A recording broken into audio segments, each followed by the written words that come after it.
আসসালামু আলাইকুম সম্মানিত দর্শক শ্রোতা। বাংলাদেশ একটি খুবই বিশৃঙ্খলার মধ্যে এখন আছে। বিভিন্ন ধরনের কৃত্রিম সংকট তৈরি করে দেশকে অস্থিতিশীল করে রেখেছে কিছু গোষ্ঠী।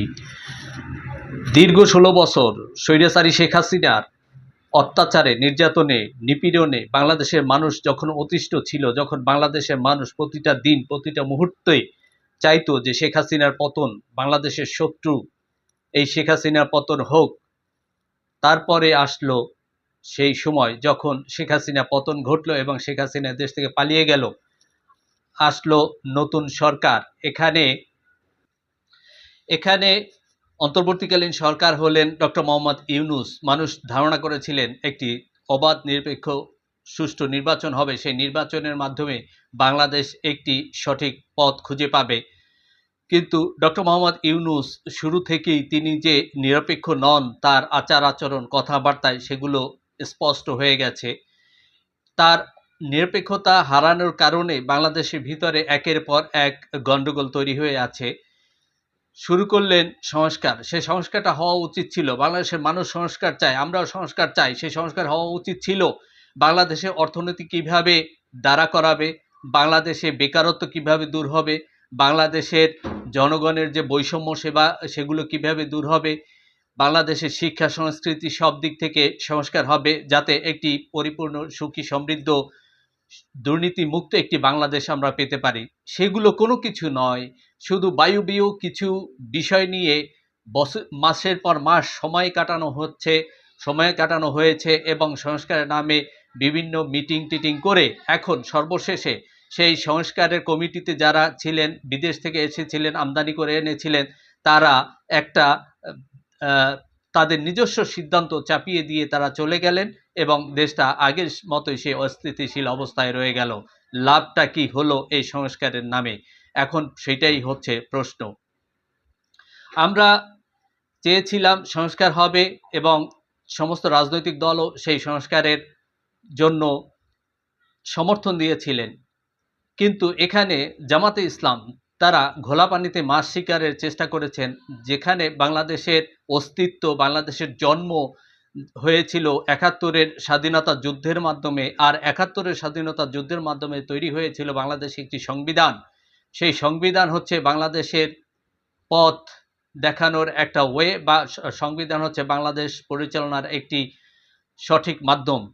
এখন স্বৈরাচারী শেখ হাসিনা বাংলাদেশের শত্রু। তিনি 16 বছরে সংবিধানের অনেক ধারা পরিবর্তন করে তারা তাদের মতো করে নিয়েছিলেন, যার কারণে সংবিধানে কিছু অসঙ্গতি দেখা গেছে। সেজন্য সংবিধানের যে ধারাগুলো পরিবর্তন করেছিল তারা, সেই ধারাগুলো পরিবর্তন করা যায়। নতুন সরকার তৈরি হলে বাংলাদেশের মানুষের চাহিদা অনুযায়ী সেই সংবিধানকে সংস্কার করে নতুন একটা সংবিধান তৈরি করা যায়। কিন্তু জামাতে ইসলামের চাহিদা হচ্ছে, তারা যেহেতু স্বাধীনতা যুদ্ধে বিরোধিতা করেছিলেন, তারা যেহেতু বাংলাদেশের স্বাধীনতা চাননি, তাই তারা বাংলাদেশের এই যে স্বাধীনতা, এই স্বাধীনতার যে এখন মূল স্তম্ভ বাংলাদেশের যে সংবিধান, সেটাকেই ছুঁড়ে ফেলে দিতে চায়। বাংলাদেশের সংবিধান ছুঁড়ে ফেলে দেয়া মানে হচ্ছে বাংলাদেশের মুক্তিযোদ্ধাদের যে অবদান, এই স্বাধীনতা, সেই অবদানকে ছুঁড়ে ফেলে দেয়া, বাংলাদেশের স্বাধীনতাকে ছুঁড়ে ফেলে দেয়া। এটা তো হতে পারে না। অর্থাৎ জামাত ইসলামের মেইন উদ্দেশ্যটা হচ্ছে, পাকিস্তান যেটা চায়, জামাত ইসলামের মাধ্যমে 1971 সালে যা ঘটেছিল, বাংলাদেশ স্বাধীন হয়েছিল, সেই জন্য ভারতকে শায়েস্তা করার ব্যবস্থা করা, অর্থাৎ ভারতের উপর প্রতিশোধ নেয় ৭১-এর। আর ভারত যেটা চায়, আওয়ামী লীগের মাধ্যমে এই 24-এ যে গণ অভ্যুত্থান হয়েছে, সেই 24-এর গণ অভ্যুত্থানের প্রতিশোধ নেয়, এটা আওয়ামী লীগের মাধ্যমে। এটা হচ্ছে ভারতের চাওয়া। আসলে এই দুই দল, যারা পাকিস্তানপন্থী এবং ভারতপন্থী, এদের কখনোই বাংলাদেশের পক্ষে, বাংলাদেশের জনগণের পক্ষে, বাংলাদেশের রাষ্ট্রের পক্ষে তেমন কোনো কিছুই এদের চিন্তা ভাবনা দেখা যাচ্ছে না। শুধুই হচ্ছে কে কাকে, কে পাকিস্তান ভারতকে কিভাবে দমন করবে, ভারত কিভাবে পাকিস্তানকে দমন করবে, এই সব নিয়ে এদের চিন্তা ভাবনা। আসলে আমার দেশের জনগণকে নিয়ে, আমার দেশের উন্নয়নের দিকে এদের তেমন কোনো ভাবনা নেই। তাই জামাতে ইসলামের বর্তমানে চাওয়া হচ্ছে যে সংবিধানকে ফেলে দেয়া। আর সেই সংবিধানকে ফেলে দেওয়ার জন্য তারা এখন বিভিন্ন রকম পথ দেখতেছে। সংস্কারের নামে সময় কালক্ষেপণ করে যা কিছু হয়েছে, সেই সংস্কারের যখন আলোচনা হয়েছে তখন জামাত ইসলাম কখনো গণভোটের কথা বলে নাই, পিআরের কথা বলে নাই।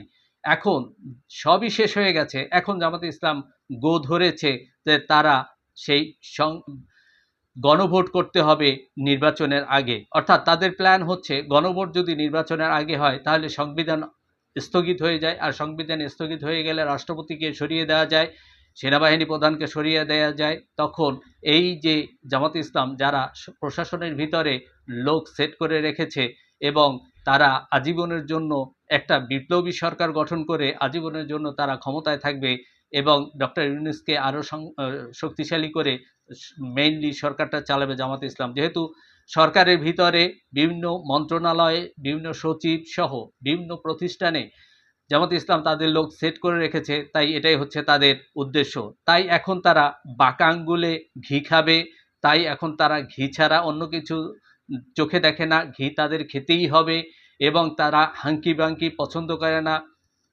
অথচ এই জামাত ইসলাম কোনোদিনও আঙ্গুল সোজা করতে পারে নাই। কারণ আপনারা জানেন যে জামাত ইসলাম তৈরি হওয়ার পর থেকে ৭১-এ যে ডিসিশন তারা নিয়েছিল সেটা ছিল তাদের ভুল ডিসিশন।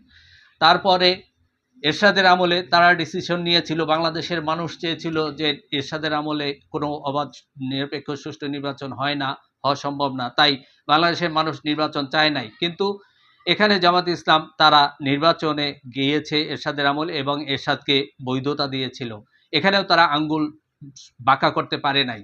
তারপরে আসলো বিএনপির আমলে তারা আবার আন্দোলন করলো, এই আওয়ামী লীগকে সাথে নিয়ে, এই ভারতের দালালকে সাথে নিয়ে তারা আন্দোলন করলো এবং তত্ত্বাবধায়ক সরকারের জন্য। তখন তারা এই তত্ত্বাবধায়ক সরকার আসলো, তখন তারা নির্বাচন করলো, কিন্তু আসন কিন্তু পেয়েছিল ৩টা। এরপরে আপনারা জানেন এই স্বৈরাচারী শেখ হাসিনার আমলে যখন একের পর এক নির্বাচন করতেছিল, যখন ২০১৪-তে বিএনপি নির্বাচন করতে চেয়েছিল কিন্তু জামাত গো ধরেছিল যে তাদের নেতাকর্মীদের বিভিন্ন রকমভাবে নির্যাতন করা হচ্ছে, তারা এই নির্বাচনে যাবে না, যার কারণে বিএনপিও সেই নির্বাচনে যায় নাই, সেটাও জামাতের ভুল ছিল। ১৮ সালে যখন আবার নির্বাচনে গেল, নির্বাচনে যখন দেখলো যে শেখ হাসিনা তার যে প্ল্যান অনুযায়ী শেখ হাসিনা সে তার দিনের ভোট রাতে করে নিয়ে গেছিল, তখনও এই জামাত ইসলাম কি করলো, তারপরে গোপনে আওয়ামী লীগের সাথে আতাত করলো। শিবির গেল ছাত্রলীগের ভিতরে ঢুকে, আর জামাত ইসলাম গোপনে সরকারের সাথে আতাত করে যাতে তাদের দলকে নিবন্ধনহীন না করে, যাতে তাদের দলকে বাতিল করে না দেয়, সেই জন্য তারা যে সরকারের সাথে আতাত করলো। তখন বিএনপি জামাত ইসলামকে দূরে সরিয়ে দিল। যখন বিএনপি দেখলো যে জামাত ইসলাম আসলে দেশের পক্ষে, জনগণের পক্ষে, স্বাধীনতার পক্ষে কাজ করতেছে না, তখন বিএনপি জামাতকে দূরে সরিয়ে দিল। এই যে জামাতের আজীবনের ভুল সিদ্ধান্ত, আজীবনের ভুল করা, আর এখন এই শেষ সময় এসে তারা আঙ্গুল বাঁকা করে ঘি খাবে, এটাও তাদের একটা ভুল সিদ্ধান্ত। ঘি তারা খেতে পারবে না, কারণ যেহেতু তাদের জনসমর্থন নেই, তাদের যে জনসমর্থন আছে তাতে তারা ক্ষমতায় যাওয়ার মতো সেই জনসমর্থন তাদের নেই, তারা এটা ভালো করে জানে। এখন এই ঘি খাওয়ার কথা বলে, হাঙ্কি বাঙ্কির কথা বলে বিএনপিকে বিভিন্ন রকমভাবে চাপে ফেলে বিএনপির কাছ থেকে কিছু আসন নেওয়ার জন্য চেষ্টা করতেছে, বিএনপির কাছ থেকে কিছু দাবি দেওয়া আদায় করার জন্য চেষ্টা করতেছে। আসলে দাবিটা হওয়া উচিত সরকারের কাছে, সেটা বিএনপির কাছে নয়। এখানে জামাত ইসলাম বিএনপিকে আলোচনার জন্য পাঠিয়েছে, সংবাদ দিয়েছে বা ফোন করেছে মির্জা ফখরুল ইসলাম আলমগীরের কাছে, কিন্তু বিএনপির সাথে জামাতের কি আলোচনা বা জামাতের সাথে বিএনপির কি আলোচনা? আলোচনা হতে হবে সরকারের সাথে যদি হয় সেটা। কিন্তু যেহেতু জামাতে ইসলাম এখানে যে সংস্কার কমিটি ছিল, সেই সংস্কার কমিটিকে প্রভাবিত করে যে অসঙ্গতিগুলো তৈরি করেছিল, এই জুলাই সনদ বা এই সংস্কার কমিটি যে নির্দেশনা দিয়েছে, উপদেশ দিয়েছে, তার ভিতরে এজন্য দায়ী সম্পূর্ণ জামাত ইসলাম, এবং জামাত ইসলামকেই তাদের সেই অবস্থান থেকে সরে আসতে হবে, তাদের দেশের পক্ষে রাজনীতি করতে হবে, দেশের স্বাধীনতার পক্ষে কথা বলতে হবে এবং তাদের সত্যিকারের রাজনীতিতে ফিরে আসতে হবে, সেই ধোঁকাবাজি করে, মুনাফিকি করে কিংবা প্রতারণা করে মানুষের কাছে বেশি দিন টিকে থাকা যায় না, মানুষের কাছে গ্রহণযোগ্যতা পাওয়া যায় না, মানুষের কাছে ভালোবাসা পাওয়া যায় না। সেগুলোই দেখা গেছে জামাতে ইসলাম সেই জন্মের পর থেকে এই পর্যন্ত এই প্রায় ৮০ বছরে তারা ৮টা আসনও তারা পায় নাই। এটা জামাতে ইসলামের কর্মফল। সামনেও হয়তো এরকম কিছু দেখতে পাবো আমরা, এবং সেই জন্য আমরা অপেক্ষায় থাকবো সামনে কি হয়, জামাতে ইসলাম ক্ষমতায় আসে না অন্য কোনো দল ক্ষমতায় আসে, না জামাতে ইসলাম সে তার ভুল বুঝতে পেরে সঠিক পথে আসে, সে অপেক্ষায় রইলাম। ধন্যবাদ সবাইকে। আসসালামু আলাইকুম রহমতুল্লাহি আবরাকাতু। আপনারা সবাই আমার দেশে আমার ইউটিউব চ্যানেল এবং ফেসবুক পেজটাকে আপনারা সবাই বেল সহ সাবস্ক্রাইব করে আমার সাথে থাকবেন। ধন্যবাদ সবাইকে। আসসালামু আলাইকুম।